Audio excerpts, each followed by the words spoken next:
Good evening दोस्तों। आज का टॉपिक है क्या?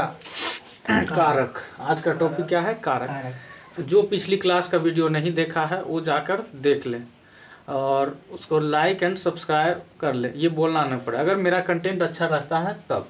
ठीक है, ओके। तो हम आज की क्लास शुरू करते हैं। क्या है कारक? कौन सा चैप्टर का टॉपिक का नाम क्या है? कारक। और बहुत सा इसमें बच्चा पढ़ भी लिया होगा, नहीं भी पढ़ा होगा, जानता भी होगा। इसका क्वेश्चन एक फिक्स है, एग्जाम में एक क्वेश्चन फिक्स रहेगा, एक क्वेश्चन आएगा ही आएगा। कारक क्या होता है? संज्ञा सर्वनाम के जिस रूप से उसका संबंध वाक्य के किसी दूसरे शब्द के साथ जाहिर होता है उसे कारक कहते हैं। यानी कि हम पिछली क्लास में संज्ञा बता दिए, सर्वनाम बता दिए, विशेषण बता दिए, सारा चीज़ बता दिए। उसके बाद उसका संबंध रहेगा। क्या रहेगा? रिलेशन कुछ ना कुछ रहेगा, संबंध रहेगा। जैसे संज्ञा से रिलेट करके कुछ संबंध रहे, सर्वनाम से रिलेट करके संबंध रहे। जैसे राम ने रावण को मारा, तो संबंध है कि नहीं? राम ने रावण को मारा, तो राम का संबंध रावण से है और रावण का संबंध राम से।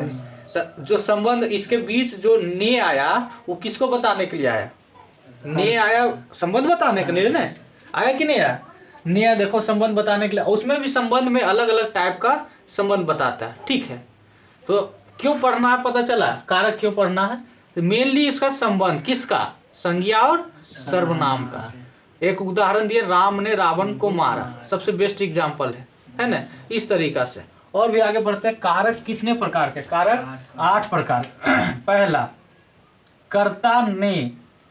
पहला क्या है? कर्ता ने। सर ई क्या है? विभक्ति है। विभक्ति मतलब ई याद रखने का तरीका। सॉरी, कर्ता ने क्या किया? ये शॉर्ट याद रखेगा तो वो एग्जाम्पल बनेगा। एग्जाम्पल हम बताएंगे कैसे बनेगा। एग्जाम्पल बनेगा जैसे याद रखना, एकदम सीधे रट लेना। कर्ता ने, कर्म को, कर्म से। अब सर से दो जगह है, एक आपादान से। इसमें जो से आएगा, कोई चीज एग्जाम्पल दोनों साथ रहेगा, दूरियां नहीं रहेगी, एक दूसरे से साथ रहेगा। बताएंगे, दोनों के एग्जाम्पल लेके करवा दें। और ये आपादान से है, ये दोनों समझना। सर यहाँ भी से है, यहाँ भी से है, इसको कैसे याद रखेंगे? तो यहाँ से होगा एग्जाम्पल में। जैसे कि कोई बोलता है ना कि कुएं से बाल्टी से कुएं से पानी निकाल रहे हैं, तो बाल्टी और कुएं साथ साथ से पानी निकाल रहे हैं, रास्ता साथ साथ नहीं है। तो ये इसमें एग्जाम्पल आ जाएगा, साथ साथ वाला एक साथ रहेगा। लेकिन बोलेंगे पेड़ से पत्ता टूट गया, तो किसमें आ जाएगा? आपादान, क्योंकि पेड़ और पत्ता के दुनिया अलग हो गया। तो यहाँ से हुआ ना, पेड़ से पत्ता गिरा और कुएं से पानी भरा, तो कुएं से पानी भरा तो साथ साथ में लेके आ रहा है। तो यहाँ साथ साथ रहेगा, यहाँ अलग हो जाएगा। इसीलिए शॉर्ट में याद रखने का तरीका लगा दिए कि कैसे पता करेंगे मास्टर, है ना? बोलबे न करेगा आज मास्टर ये तो बता दिया कि से दू जगह, और वो आगे बतेबे न किया कि एक पास कारण मारेंगे कि आपादान। ऑप्शन तो अबे न करेगा, ये दोनों ऑप्शन जरूर रहेगा। हम तो दोनों के एग्जाम्पल करवा दिए। पहला करा दिए कि जब भी यहाँ से होगा, जैसे कुएं से पानी निकालना है ना, कुएं से पानी निकालना, से आ रहा है ना, तो इसमें से आ रहा है तो कर्म मारना है। लेकिन यहाँ आपादान के लिए क्या करना है कि पेड़ से पत्ता गिर गया, मतलब दूरियां हो जाएगा, दोनों एक दूसरे से अलग अलग हो जाएगा। यहाँ तक तो दिक्कत नहीं होना चाहिए। आगे हम ऐसे एग्जाम्पल इस पर कराएंगे, पूछा हुआ एग्जाम्पल। फिर दूसरा याद रखना, संप्रदाय को के लिए। ये तो याद रहेगा, को के लिए क्या है? संप्रदाय को के लिए। संबंध का के की, है ना? संबंध का के की। अधिकरण में पर संबोधन, हे संबोधन करके नहीं बोलता, हे राम है ना, बोलता है ना, ए जी, ओ जी, सुनो जी, लो जी, है ना। ये सब क्या बोलता है? ये सब संबोधन करके बोलता है ना। कोई भी बोलता है, नहीं किसी का नाम जानता है तो शुरू में क्या करता है कि संबोधन करता है कि ए जी सुनो, ए हो सुनो, अरे हो सुनो, ये सब बोलता है ना। ए हो नहीं सुने ही बोलता है कि नहीं बोलता है? तो ये कौन में आता है? संबोधन करके बोलता है। याद रखना कैसे? 8 से 10 बार बोलना है। कर्ता ने, कर्म को, कर्म से, संप्रदाय को के लिए, ऐसे बोलना। आपादान से, संबंध का के की, अधिकरण में पर, संबोधन हे हो अरे अजी ये सब। तो देखो ये सब में समझना कुछ नहीं है, ये सब में याद कर लेना। और याद कर लेना जैसे मे पर होगा ना तो किसी चीज पर लगल रहेगा, मे और पर, ये ट्रिक है पहचानने का। जैसे कोई भी एग्जाम्पल रहेगा तो ये ट्रिक है पहचानने। जैसे हम ये भी बोले कि राम ने रावण को मारा, अब तुम ही लोग इसमें बताएगा राम ने रावण को मारा, क्या किया, राम ने रावण को मारा। अब यहाँ पर दो गो कारक आया, दो गो कारक आया कि नहीं आया, एक राम ने रावण को मारा, राम ने रावण को मारा, तो इसमें ने क्या आ रहा है, कर्ता। अब को मारा, किसको मारा, को, तो ये काम किया, मारने का काम किया कि नहीं, तो कर्म आ गया।